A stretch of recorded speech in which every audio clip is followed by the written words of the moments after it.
Hello dear students, illustration number next करते हैं।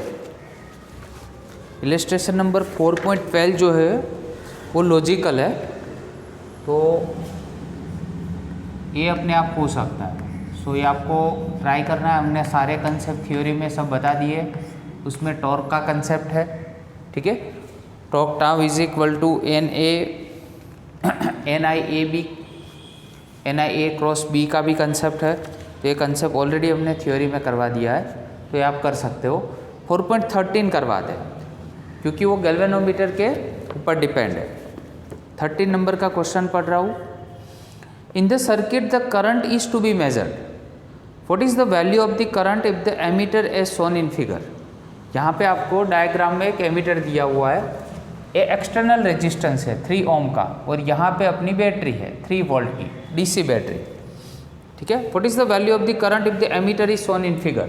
अगर एमीटर को डिफरेंट केस में दिया हुआ है तो उस केस में आपको क्या करना है, करंट फाइंड करना है। तो फर्स्ट में है if galvanometer with a resistance R G is equal to 60 ohm. तो देखो गैल्वेनोमीटर का रेजिस्टेंस 60 ओम अगर दिया हुआ है तो हमारे पास ओम्स लॉ का फॉर्मूला है I is equal to V by R. But यहाँ पे गैल्वेनोमीटर का रेजिस्टेंस भी है, तो ये गैल्वेनोमीटर का रेजिस्टेंस यहाँ पे सीरीज में होता है एमीटर के साथ, गैल्वेनोमीटर के साथ, तो वो अपना एक्सटर्नल जो रेजिस्टेंस है उसके साथ ऐड होगा। तो यहाँ पे तो 3 वोल्ट है और ऑलरेडी ये 3 वोल्ट है, तो 3 ओम आपको दिया हुआ है और गैल्वेनोमीटर का रेजिस्टेंस वो सीरीज में होगा, तो दोनों का सम होगा। तो 3 डिवाइड बाई 63 करोगे तो 0.0476 एम्पियर जितना करंट होगा फर्स्ट केस में। बी नंबर में आपको दिया है if the galvanometer describe in a A but converted into ammeter. Second में आपको दिया हुआ है कि गैल्वेनोमीटर जो है, ठीक है, उसको एमीटर में हम कन्वर्ट कर रहे हैं, तो क्या होगा। अगर गैल्वेनोमीटर को एमीटर में कन्वर्ट करना हो तो थियोरी में हमने पढ़ा था एक शंट रेजिस्टेंस हमें ज्वाइन करना होता है। तो देखो गैल्वेनोमीटर के साथ शंट रेजिस्टेंस जिसकी वैल्यू बहुत ही कम हो, 0.02 ओम इज़ अ माइनर वैल्यू, तो यहाँ पे 0.02 ओम की गैल्वेनोमीटर के साथ एक शंट रेजिस्टेंस ज्वाइन किया है, तो उसके बाद करंट क्या होगा, ठीक है। तो अभी आपके पास एक्सटर्नल रेजिस्टेंस तो 3 ओम है और यहाँ पे एक शंट रेजिस्टेंस 0.02 ओम आया और ये बैटरी की वैल्यू तो सेम रहेगी, ठीक है। तो इक्विवेलेंट रेजिस्टेंस का भी हमने फॉर्मूला देखा था, जिसने गैल्वेनोमीटर का रेजिस्टेंस और शंट रेजिस्टेंस का फॉर्मूला था, क्योंकि गैल्वेनोमीटर और शंट एक दूसरे से पैरेलल कनेक्शन में होते हैं। तो ऊपर मल्टीप्लिकेशन और नीचे सम, ऊपर मल्टीप्लिकेशन और नीचे सम, इसमें से जी कॉमन निकाल दो। यहाँ पे तो जी है नहीं, इसलिए जी से डिवाइड किया तो +1 हो गया। अभी यहाँ पे शंट रेजिस्टेंस जो है उसकी वैल्यू बहुत ही स्मॉल है, मतलब S लेस जी है, इसलिए जी को आप नीचे ले गए तो S बाई जी की वैल्यू 1 से बहुत ही कम आएगी। तो इसका मीनिंग ये हुआ कि S बाई जी को हम 1 के कंपैरिजन में नेगलेक्ट कर सकते हैं। तो ए टर्म तो कैंसिल हो गया, अभी 1 रह गया, 1 का तो अभी कोई वैल्यू नहीं है यहाँ पे, अभी जी कैंसिल हो गया, तो ओनली क्या आंसर आया, R is equal to S, और S की वैल्यू तो हमें 0.02 दी हुई है। तो आपको जस्ट ये करना है कि I is equal to E divide by R plus जो हमारा शंट रेजिस्टेंस है वो इसमें ज्वाइन कर दो, मतलब 0.02 इसके साथ ऐड हो जाएगा, तो करंट हमें मिलेगा 0.9934 एम्पियर। ओके, तो इस केस में इस टाइप से आपको शंट रेजिस्टेंस की वैल्यू पैरेलल कनेक्शन में फाइंड करनी है। ओके, चलो लास्ट आपको दिया है सी ऑप्शन। तो सी जो है उसमें if an ideal ammeter with 0 resistance, ideal ammeter तभी बोला जाएगा जब उसमें कोई रेजिस्टेंस नहीं होता है, मतलब एमीटर का रेजिस्टेंस 0 होता है। तो जो हमें एक एक्सटर्नल रेजिस्टेंस दिया है वही लेना है, उसमें और अदर रेजिस्टेंस कोई भी नहीं होते, इसलिए ई डिवाइड बाई आर बहुत ही सिंपल है। 3 वोल्ट की बैटरी है और एक्सटर्नल रेजिस्टेंस 3 ओम दिया है, 3 डिवाइड बाई 3 मतलब आंसर आएगा 1 एम्पियर। क्लियर। तो इस तरह से एमीटर में कन्वर्ट करने के बाद ये पूछ सकते हैं। अभी एक्सरसाइज की ओर बढ़ते हैं। वैसे एक्सरसाइज के सम्स तो जब इलस्ट्रेशन में करवा रहा था तो बहुत सारे आपको होमवर्क में भी दिए थे और होपफुली आपने सब किए होंगे। 4.1 से लेके 4.5 तो सीधा ही फॉर्मूला बेस्ड था, 4.4 तक। 4.5 हम करवाते। 4.5 का क्वेश्चन मैं पढ़ रहा हूँ। What is the magnitude of magnetic force पर यूनिट लेंथ। ऐसा एक इलस्ट्रेशन में भी सम था। On a wire carrying a current of 8 ampere. इसमें से करंट, कोई एक वायर है जिसमें से करंट है 8 एम्पियर फ्लो हो रहा है। चलो तो यहाँ पे 8 एम्पियर लिख दिया। Making an angle theta is equal to 30। Theta की वैल्यू आपको दी है 30 with direction of uniform magnetic field. Uniform magnetic field मतलब बी की वैल्यू है अपने पास 0.15 टेस्ला। ओके, तो अकॉर्डिंग टू एम्पियर्स लॉ देखो, फोर्स का फॉर्मूला था, डायरेक्टली लिखते हैं BIL इंटू साइन थीटा। हमें फोर्स पर यूनिट लेंथ निकालनी है, इसलिए लेंथ जाएगी नीचे। तो यहाँ पे फॉर्मूला क्या आ जाएगा, BI साइन थीटा। सभी वैल्यू है आपके पास। B की वैल्यू है 0.15, एम्पियर की वैल्यू है 8 और साइन 30। और साइन 30 होता है बेटा 1/2।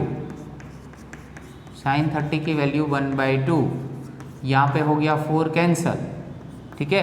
अभी यहाँ पे 50 और यहाँ पे 100 कर दो और हो गया 4। तो 60 डिवाइड बाई 100 मतलब 0.6 होगा। और आंसर आएगा, ये फोर्स है और ये लेंथ है, तो फोर्स का न्यूटन होता है और लेंथ का मीटर होता है। 0.6 न्यूटन पर मीटर आपका आंसर है। ओके, तो ये 4.5 हो गया। 4.6 के बारे में डिस्कस करते हैं।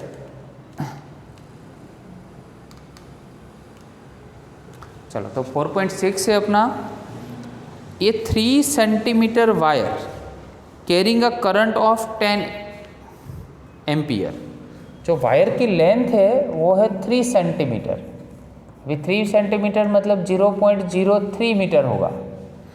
और इसमें से करंट बेटा कितना पास हो रहा है, 10 एम्पियर जितना। 10 ampere current is passing through this wire, is placed inside a solenoid. इसको सोलेनोइड के अंदर रखा जाता है, ठीक है। And the magnetic field inside the solenoid is given by 0.27 Tesla. Magnetic field आपको दिया हुआ है, ठीक है। तो what is the magnetic force on the wire. देखो, वायर और मैग्नेटिक फील्ड, आई, लेंथ, ये सब दे, तो वायर के लिए मैग्नेटिक फोर्स का हमारे पास एक ही फॉर्मूला है, BIL इंटू साइन थीटा। और यहाँ पे पहले ही बोल दिया है कि परपेंडिकुलर है, ठीक है। वायर जो है वो मैग्नेटिक फील्ड से परपेंडिकुलर है, तो थीटा 90 होगा।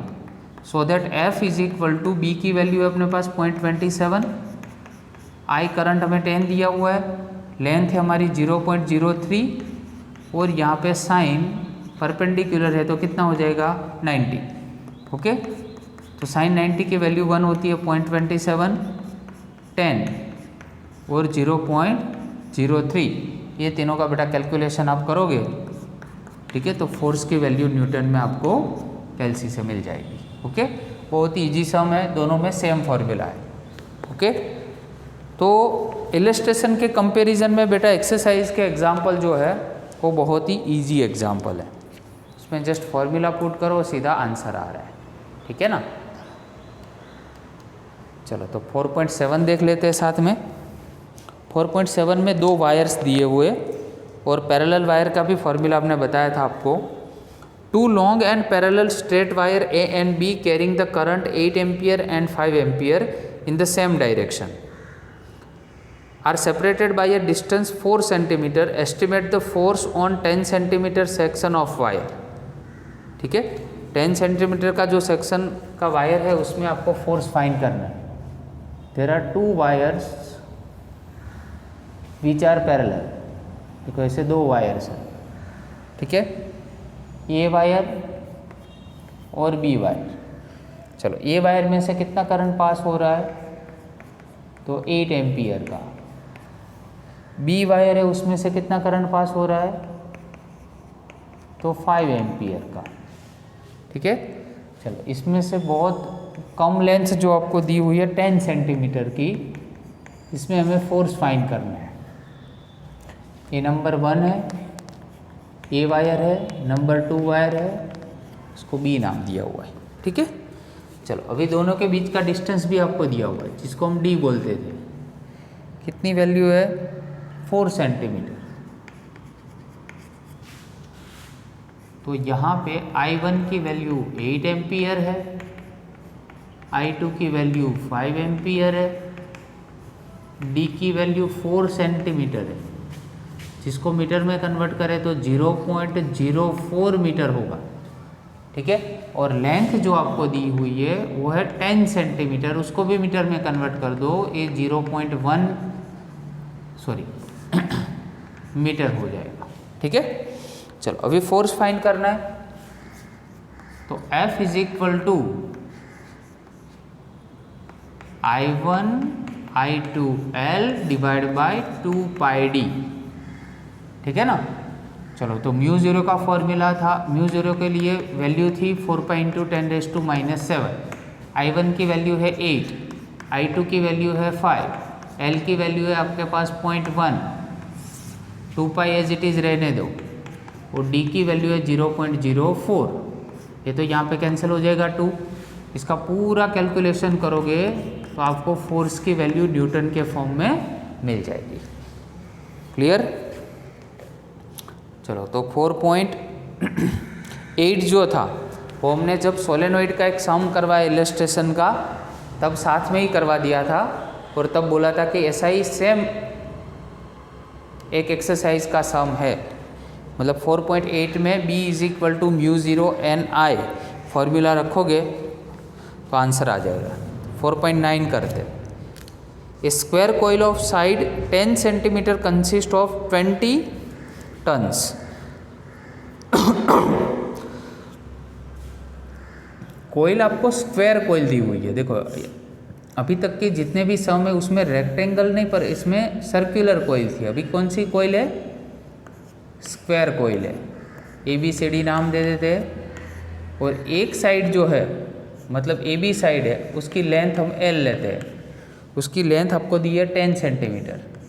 तो ऑब्वियस है उसको मीटर में कन्वर्ट करेंगे तो 0.1 मीटर हो जाएगी लेंथ, और इसमें से टन्स, नंबर ऑफ टन्स कितने हैं, तो 20 टन्स है। Suspended vertically and normal to the plane of the coil makes an angle, angle आपको दिया है 30 डिग्री का। Okay, with the direction of uniform horizontal magnetic field of magnitude, मतलब B की वैल्यू है आपके पास 0.80 tesla. What is the magnitude of torque experience by this coil, torque का मैग्नीट्यूड कितना मिलेगा, तो तेरे बिना साइन थीटा, तेरे बिना साइन थीटा, ऐसा फॉर्मूला हमने समझाया था आपको। ठीक है, अभी B की वैल्यू है बेटा यहाँ पे 0.80। ठीक है, करंट, इसमें से करंट कितना पास हो रहा है वो देख लेते हैं। तो करंट आपको दिया है, यहाँ पे लिख देते हैं 12 एम्पियर का करंट है, ये भी वैल्यू गिवन है। नंबर ऑफ टर्न्स हमारे पास 20 है। अभी स्क्वायर कोइल है तो स्क्वायर के लिए क्या होता है, L स्क्वायर होता है, मतलब 0.1 का होल स्क्वायर। स्क्वायर मतलब उसके स्क्वायर का एरिया होता है L स्क्वायर, और यहाँ पे साइन 30। ठीक है, चलो इस सब का कैलकुलेशन आप करोगे तो न्यूटन इंटू मीटर में आपको टॉर्क मिल जाएगा। डन, तो 4.9 भी सोल्व हो जाएगा। तो इस तरह से आप 4.13 देख लेना, सेम एग्जाम्पल है। यहाँ पे मैं लिख देता हूँ 4.13 जो है उसके जैसा सेम एग्जाम्पल है। 4.13 की मैं यहाँ पे हिंट लिख देता हूँ, उसमें भी तेरे बिना साइन थीटा वाला ही फॉर्मूला है। ठीक है, तो ये अपने आप कर सकते हो।